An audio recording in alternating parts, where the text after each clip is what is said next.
Good afternoon, and welcome to our presentation, How to Gain Additional Insights into Your Customers' Spending Power.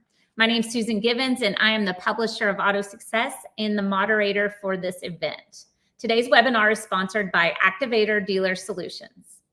During today's webinar, we will discuss a new approach that supercharges traditional equity mining by tapping into third-party data.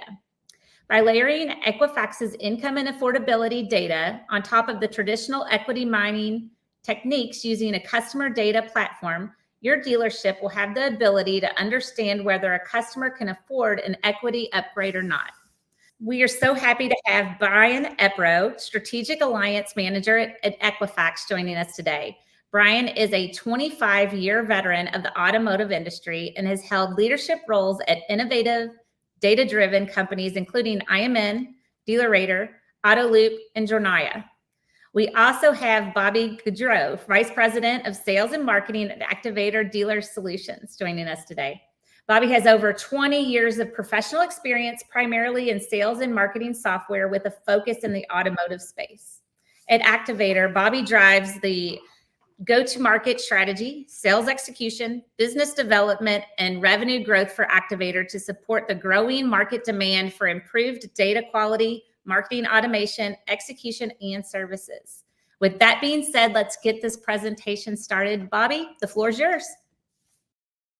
Great. Thanks, Susan. It's great. It's great to be back to do another webinar, and it's going to be fun, and it's great to be with Brian, who's a good friend of mine and a former colleague as well. So our goal here, I'm going to actually change the order of the slides here a little bit, but so really our goal today is to talk about, from a dealership perspective, how can you unlock the potential and really force multiply the engagement and the results with respect to traditional equity. So there's really three kind of overarching things that we want to look at, right?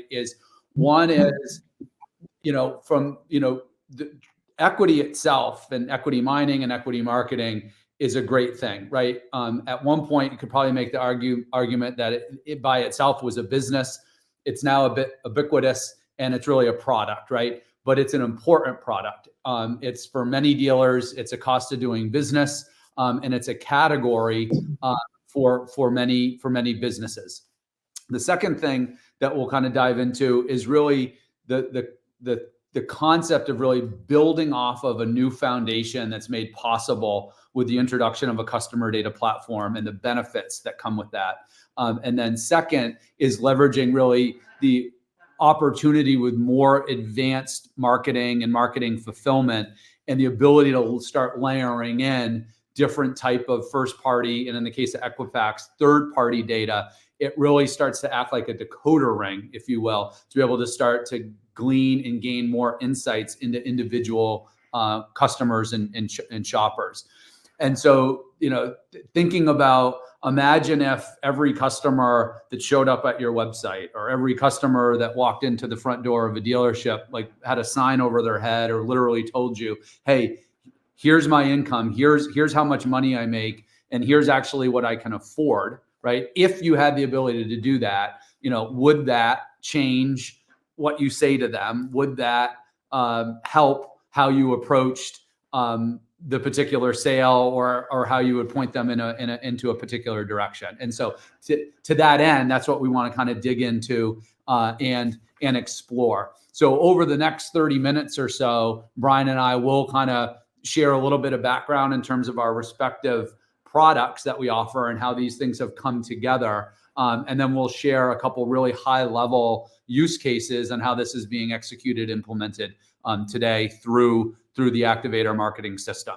But before we jump into that, we'll kind of just do a little grounding here and just a little bit of background. So I'm going to turn it over to Brian to kind of just introduce himself a little bit more after the nice introduction from Susan, and then I'll take control back over from there. So Brian, all you. Hey everybody, Brian Epro here with Equifax, about 25-year veteran of the auto industry, which I can't believe. I also got a chuckle out of looking at myself on this slide here and realizing I'm actually wearing the same shirt that I was wearing in my headshot from a year ago. So interesting little fact about me, I don't have a lot of shirts. Okay. My entire background has been in kind of small entrepreneurial and innovative data companies in the auto industry for the past 25 years. In fact, Bobby and I have some shared background. A company called IMN, we were pioneers in content marketing.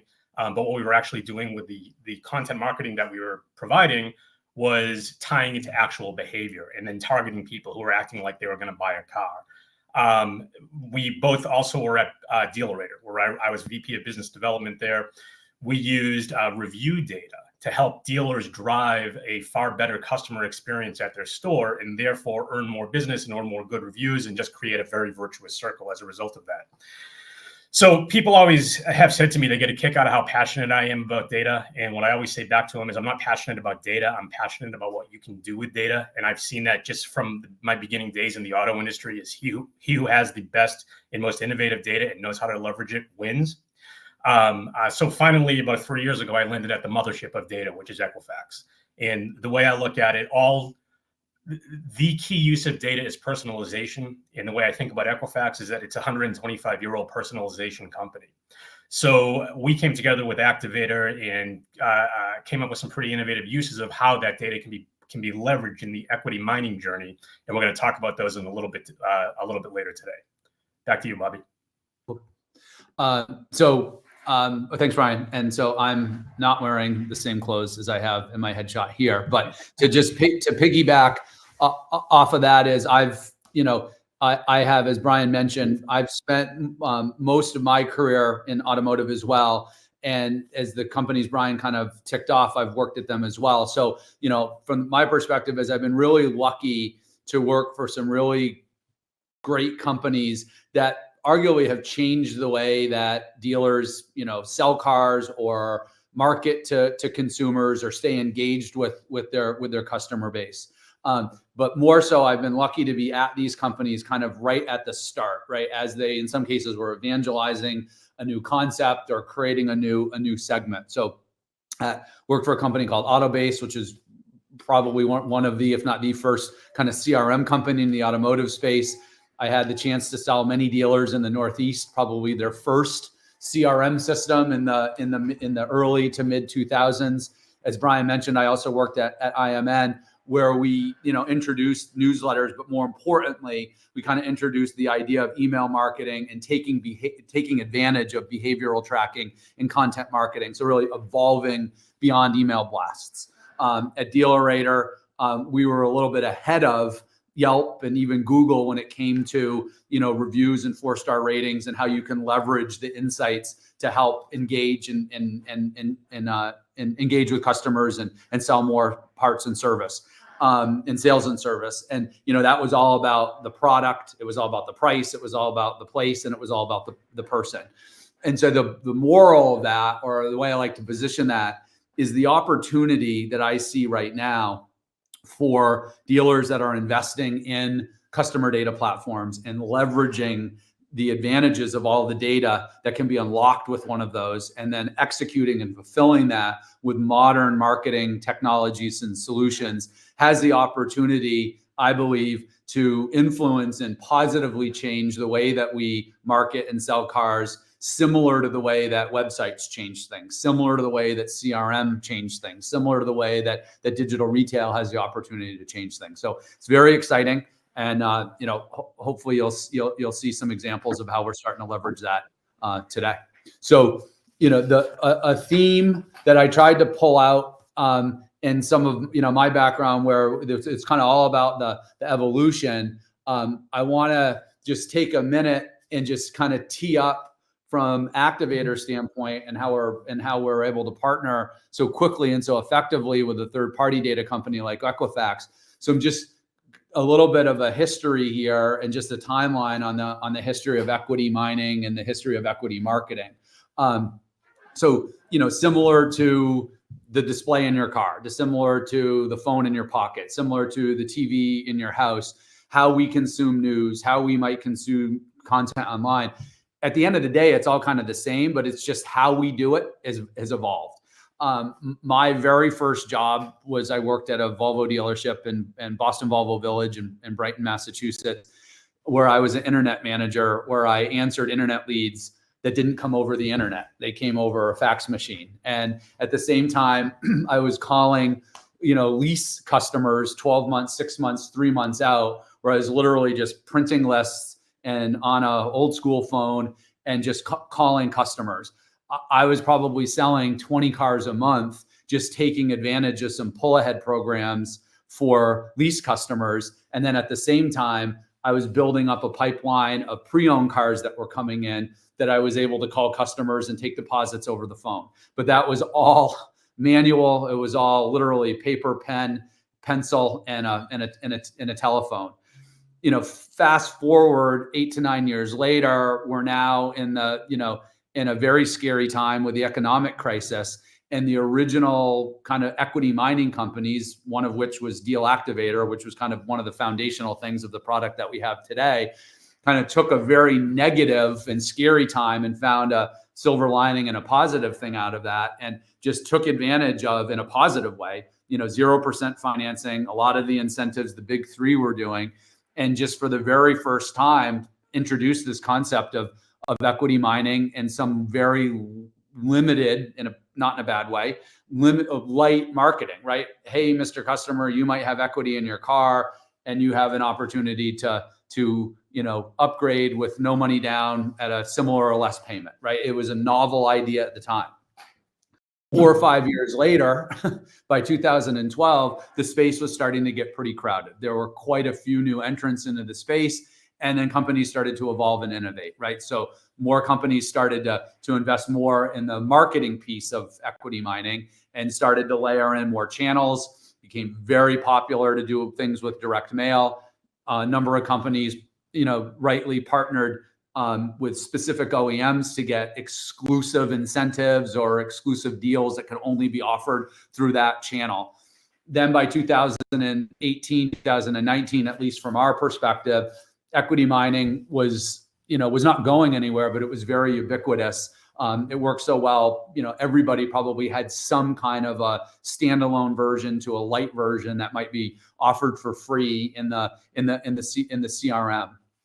And then for us, and I'll kind of tee this up a little bit with just with a very short story. For us, around 2019, our investors came to us and said, listen, we don't want to be in the standalone equity business anymore, right? We believe that it's a very powerful tool, but we want to see if we can build something around that to increase our addressable market and to try to sell into more customers and increase that wallet share. So we started to experiment a little bit more with going a little bit wider and deeper with more traditional funnel marketing. So instead of just focusing on customers at the bottom of the funnel, we started to look at the middle and the top of the funnel. And then we also started to try to incorporate more channels beyond just kind of the traditional email and a little bit of direct mail. And the initial results were really good. And then boom, then along comes COVID, and then comes along the inventory crisis. And so the inventory crisis obviously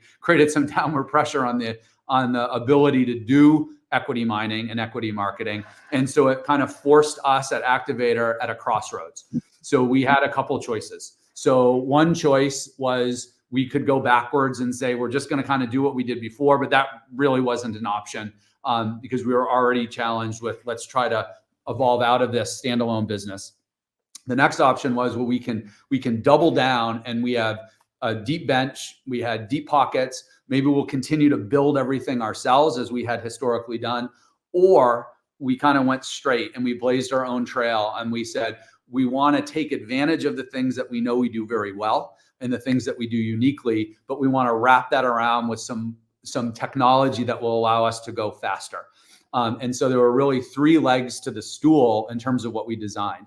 So number one is we wanted to figure out a way, how can we continue to take advantage of what we've been doing for, in some cases, 20 years, with being able to pull down information out of a DMS, segment that, layer in our equity calculations and our various algorithms, pull down information and continue to successfully do what we've been doing with service marketing.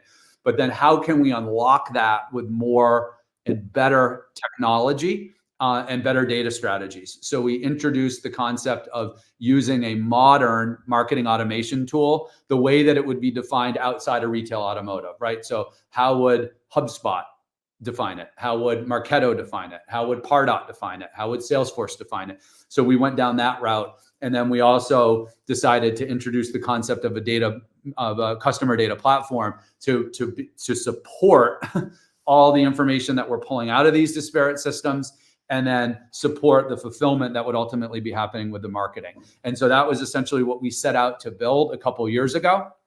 And then when you fast forward to today, this is really the solution that we have. So I'll just quickly take a couple minutes and just kind of work counterclockwise, if you will, on what the platform looks like today. So from a data standpoint, we started with our solid foundation that we already had with the DMS. And now we've got the ability to ingest data from a lot of other sources, right? So we're bringing in information from other first-party data sources. And then really the only thing we're limited to by now is just is time and resources. So eventually the vision is, whether it's a telephony company or a chat company or wherever you could be collecting first-party data, that will be ingested into the system. And then the same thing with companies like Equifax from a third-party standpoint, that's getting ingested as well. I'm going to hit the pause on the data management layer. I'm going to close this out with, I'm going to close this slide out by talking about that. But then when we think about the channels in the old world, we had a subset of channels that maybe were, a little bit cobbled together. In the new world, we built the channels into the journey, right? Not kind of the archaic other way around. So the channels really just fulfill the main benefit of the engagement that's designed to come through the journey. For a couple of years now, we've been successfully executing this with email, SMS, and direct mail. They're all designed to work in concert. And then over the last 6 months or so, we've started to introduce expanding the reach through digital and through basically through Google and through the Meta channels, as well as being able to now start targeting customers and prospects on a different landing pages.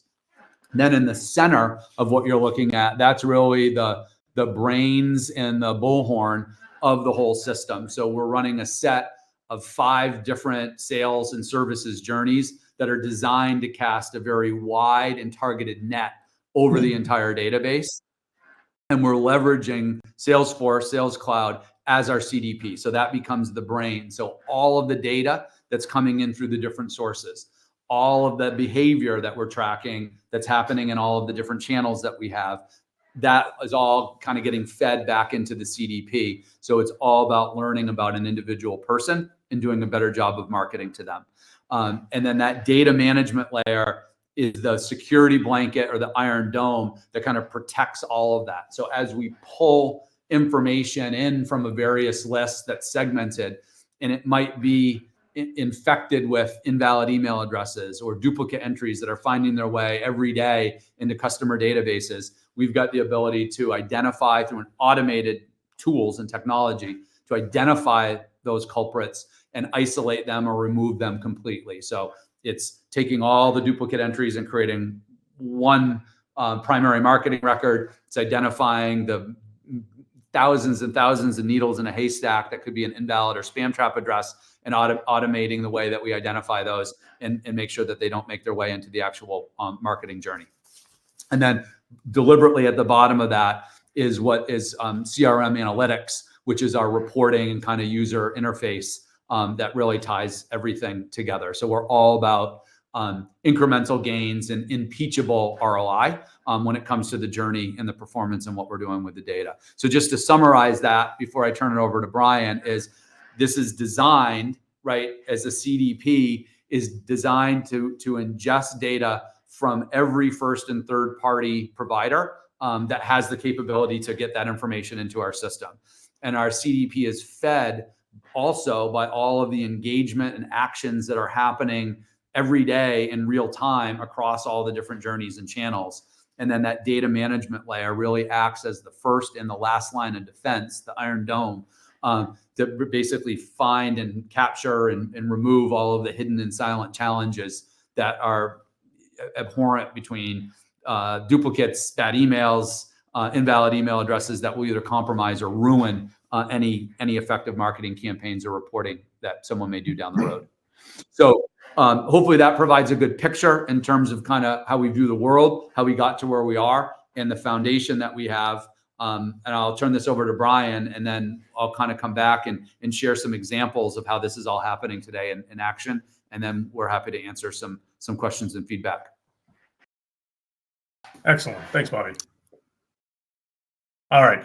So as Bobby mentioned, we are now we're a third-party data provider inside of Activator. And the very cool thing about the way Activator is set up is it actually makes our third-party data almost behave like it's your first-party data when you're using it. But the key data set that Activator and Equifax are working together on is what's called the IXI network.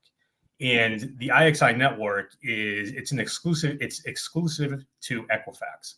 And what it is, it's a consortium of over 95 of the top banks in the United States that Equifax runs, where they are able to share data with each other. And this is account data, this is income, this is investment data, and so on. And as a result of that, what we're able to do is actually take a cut of that data and use it for marketing purposes. So this data features a few different things. Oh, hold on, sorry. So first of all, the data is directly measured. That's the key difference right here. If you have any income data in your current CRM, in your DMS, if you're using income data from anywhere, if it's not IXI data, what it most likely is based on surveys. And so what I mean by it being based on surveys is that they go out, they survey 2% of the United States population, and then they extrapolate the data from that 2% across the rest of the 98%. It's why a lot of your marketing misses, because you're aiming at the wrong people most of the time. There's over $30 trillion in assets that we're tracking. So remember, this is investments, this is income, what's on their W-2, and so on. What we do is we take it, we get it at the individual level, and we model it back up to the household level. So what's very cool about this is somebody walks into the dealership, and they're, it's a couple. What the total household income is, rather than just what that individual person may or may not be making. The other key thing to understand with IXI is at a minimum, this data is updated twice per year. Some of the elements are updated far more frequently. But there is never anything in this data set that's older than 6 months old. So what we do, though, is we take that data and then we combine it with our own, with other data assets that we have, right? So economic data, demographic data, lifestyle data, even census data gets included here too, along with aggregated credit data. But this is the core IXI network. And again, this is exclusive to Equifax. If there's one feather Equifax has in its cap, it's the fact that we have this income and affordability data coming from IXI. So we'll talk about that right now as I advance to the next slide. Okay. So the key thing with personalization, I had said earlier, the key thing with data is personalization, right? Why else are you using data if you're not trying to be relevant and to make appropriate offers and at the right time to people? But the other key thing with this level of personalization is that Equifax takes an affordability out approach to this. So the first thing we're looking at is what can they afford? And then and based on that, you're able to do some very heavy duty personalization. If you think about it this way, if you get my demographics wrong, if you get my psychographics wrong, so you talk to me about the wrong sport team, you probably can you may still have a chance to sell me a car. If you get my behavior wrong, if I'm out there shopping for a car and you're not aware of it, and therefore you never get an at-bat with me, that's a huge risk, right? The biggest risk, though, is spending time and effort and money on me and burning my time and effort if I can't on a vehicle I may not be able to afford. And when we talk, one thing I want to make very clear, when we talk about affordability, we're not talking about finding the people who can afford your cars. We're talking about matching people to the vehicles they can afford. So therefore, you are more likely to close the deal. So on this slide here, it kind of shows the path, right? And the very cool thing with Activator is that they've covered most of this off for you. So the first piece of the path in terms of using data like this is you need to have a database, which I don't know too many dealers who don't have their own database. So we're all in good shape there. The next step is identity. Right. And so you can either, if Activator is helping you with this, Equifax can help you with this, but we have what's called marketing identity elements, which is our identity database. So we can get name, current and past addresses, gender, dates of birth, and so on. This is updated quarterly, and it's fully integrated with IXI. But where it gets interesting is when you start, once you have the identity, and the reason you want identity, by the way, a little more of a data tip for you. If you're working with a data vendor who doesn't require you to give name and address for their, whatever golden data that they're offering to you, run. Because if they're basing it on phone numbers, or if they're basing it on email addresses, those are far too transitory, and it's not a good data set. What you want is hard physical addresses, and that's what we require on IXI. So the next piece of it, though, is you append that data inside of your database. You do some analysis around that data, and then you're able to personalize the offers that are going out. I'm going to talk about that on the next slide. So the first piece of this is the Income 360. So what Activator is doing is they are using our directly measured income data, which has income from investments in it. It has income from this consumer's W-2. And it's continuously measured up to $2 million. Another major weakness for a lot of companies that are trying to do marketing based on income is that most income sources only go up to about $250,000 of income per year. Ours is a continuous scale up to $2 million. $250K ain't what it used to be, right? So having that ability to go above $250K allows you to be much more targeted. And again, it's updated at least every 6 months.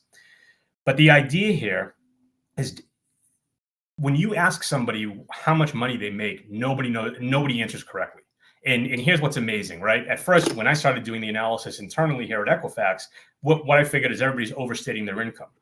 We find people understating their income almost as frequently as they overstate their income. So we take all the guesswork out. We know directly from the banks exactly what this person's income, what this household's income is, and therefore you can target your marketing to those people specifically. And then what we also do, if you look in the middle here, it says, you see this big J53. We have these economic cohorts. And so we append so what an economic cohort is we take this person's household income, but we also have psychographic and demographic data about this person.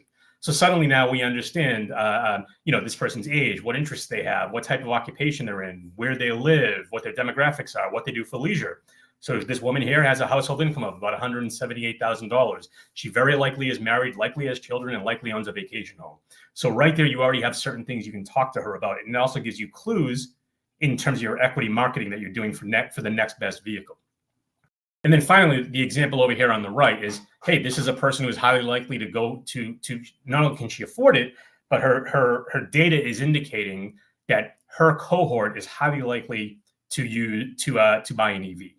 So now you have the ability to go after this person with a much better educated guess on what you've had in the past.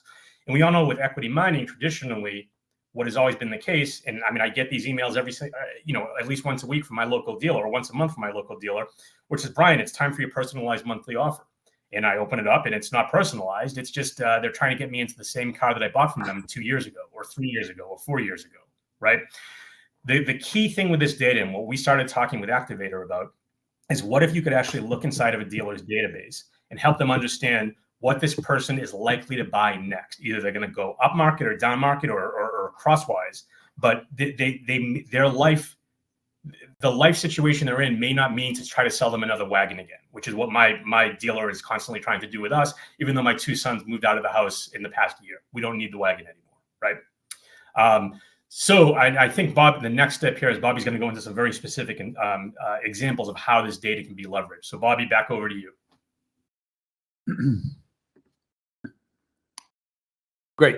Thanks, Brian. Yeah. So what I've got now, and I've got 3 examples. So we're going to look at, these are actual use cases that we're running. We're kind of just rolling this up into 3 examples with Jim, Jane, and Kirk, right? So probably the most common example here is just this idea of the upgrade, right? So this is evolving and springboarding off of the traditional concept of equity that's been around in some cases now for almost two decades, right? So this is the common use case. The traditional equity model has lots of assumptions, but a lot of them don't or can't, just because the technology isn't capable to do and be able to take advantage of all of the things that Brian just walked you through to factor in the affordability, right? Whether someone can afford more, or in some cases, what's the reality for a lot of people is they can afford less right now. So this new world, right?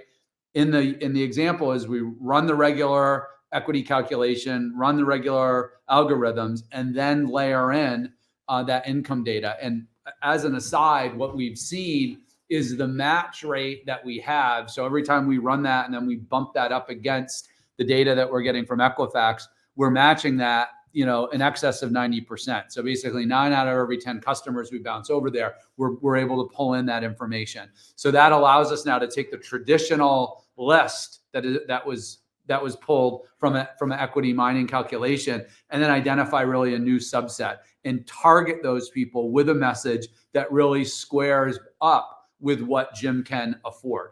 And now in this case, we know Jim is, his income is higher, his affordability is greater. And so we can now target a more relevant message that's going to be likely more engaged to a larger targeted audience. And that will ultimately result in more opportunities and more car deals. Conversely, if you look at Jane, this also describes a situation that a lot of people are in right now, where it's just the inverse of that, right? It's the same logic, but now it's just in reverse. And this can get really awkward, as if you spend all of this time, money, and energy to run a list, to run a campaign, and then you start offering something to somebody who can't afford that at all. So that becomes embarrassing for the customer. It becomes embarrassing for the salesperson and or the dealership to kind of put together that offer, and likely probably, temporarily or permanently hurt the reputation and relationship with that particular customer. And then the final example that we would show, it's kind of an offshoot of upgrades, but it's the ability to start looking at how do we start to think about and experiment and target with EVs. So depending on the brand, there's some brands out there where the consumers are leaning hard into EVs, and they're attracted to a particular brand because of what they're doing with EVs. There's others where it might be the opposite, or they're trying to figure some things out.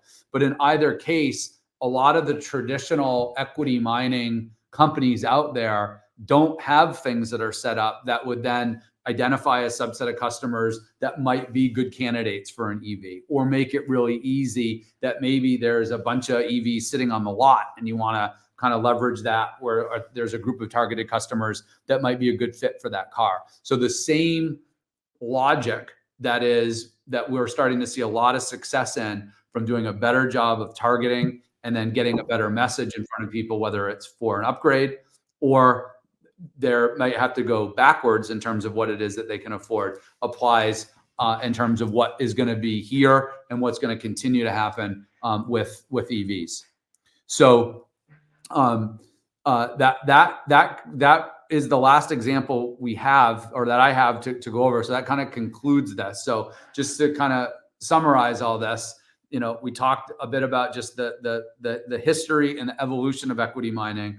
We dug in deep in terms of the logic and the theory, in terms of how IXI data works with Equifax, and then how we're able to ingest that into our Evolve system that is designed to be able to intake data from different sources, in this case Equifax, and then really unlock that and fulfill it through our CDP, which then empowers the fulfillment and the journeys that we're running through our marketing automation software. So with that, Susan, I'll turn it over to you if we've got any questions that we can address or answer. Perfect. Thank you so much for a great presentation, Bobby and Brian. Very informative. I think our audience got a lot out of it. In a few moments, we're going to begin the Q&A portion of our webinar. But before we do that, I'd like to ask everyone to please complete our survey. Audience members, we need your feedback. As a special incentive to complete the survey, we're offering a $10 Amazon gift card to 25 randomly selected people who complete today's survey. The survey should be appearing in the middle of your screen shortly. And if you don't see it, you can launch it by going to that black toolbar on the left side of your screen. Just click the survey icon. All right, let's get to the questions. What happens if a customer has negative equity? Yeah, I can take that one. So there's, I mean, in the traditional way, we kind of look at two things. So one is we look at class one. So that's somebody when we're running our calculations and running it kind of through our algorithm, we identify here the people that have positive equity in their car and that they have the chance to upgrade with either no money down, or they can have the same or potentially even lower their payment. And then that's matched up with whatever in the inventory. And then we also have the ability to look at class two. So maybe in this case, the payment's going to go up with a little bit of money down, or by leveraging an incentive that might be available through the OEM. So what's great about our relationship with Equifax on this is now, as I mentioned before, Equifax can kind of be a little bit like the decoder ring, right? So help to identify those customers in there who can actually afford or identify the affordability in either of those cases. And then ensure that we're getting the right car and then the right potential payment in front of them.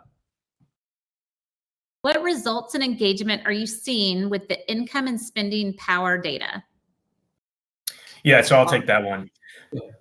So we actually have several OEMs using the data now, and what we're seeing with them is that it's almost a triple conversion rate, so a 3x conversion rate using this data. And think about it; it just makes perfect sense, right? You're probably doing less marketing, but you're doing far more targeted marketing to people who you know are in market and who fit all the traditional criteria for the vehicles you're trying to sell. But on top of that, you know that they can afford the payment for the car. So the conversion rates can only go up based on that. Right now, though, what we're seeing and everybody's extremely pleased with is a 3x increase in conversions overall across all the ones who are using the data so far.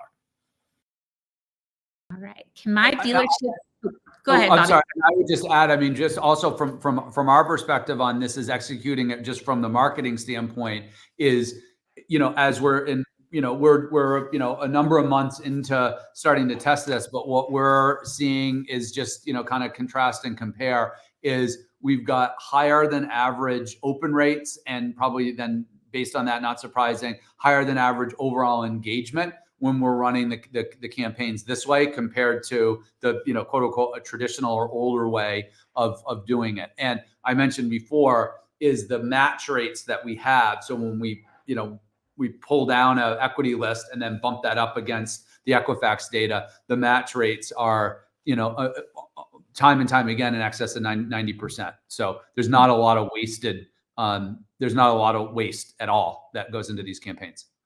That's interesting. Can my dealership use this kind of data without a CDP? So yeah, I mean you can, but it's going to be a little bit more static. So the way I just look at it from our own perspective is, the old world, we had a really good system that we built ourselves, but it was largely it was like a linear campaign that did some email and did some direct mail and a little bit of SMS, but it necessarily wasn't designed to understand, interpret a lot of data. So as a result, it had nothing to eat and nothing to feed it. So then there would be nothing that would tie back into a CDP. So it was a little bit limited. The ceiling was low. Now that we've taken the same concepts and the same logic behind that, but unlock that with modern technology and then using the advantage of a CDP. So we're putting the best possible data. So we want to know every single thing we can about Susan Givens, or every single thing we want to know about Brian Epro. The CDP allows that to happen. So over time, as this evolves, you could do it, but it won't be nearly as effective. And then when you think about the other opportunities to add to that with other data sources that can be coming into the CDP, there would be nowhere for that. There would be nowhere for that to go. So what other data products does Equifax offer?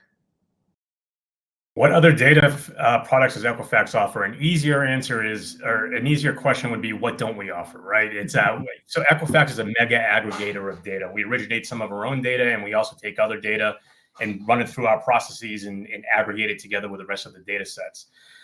So overall, everybody knows we have the credit data. That's what Equifax is known for. A little bit less well known is how much consumer data that we actually have on hand.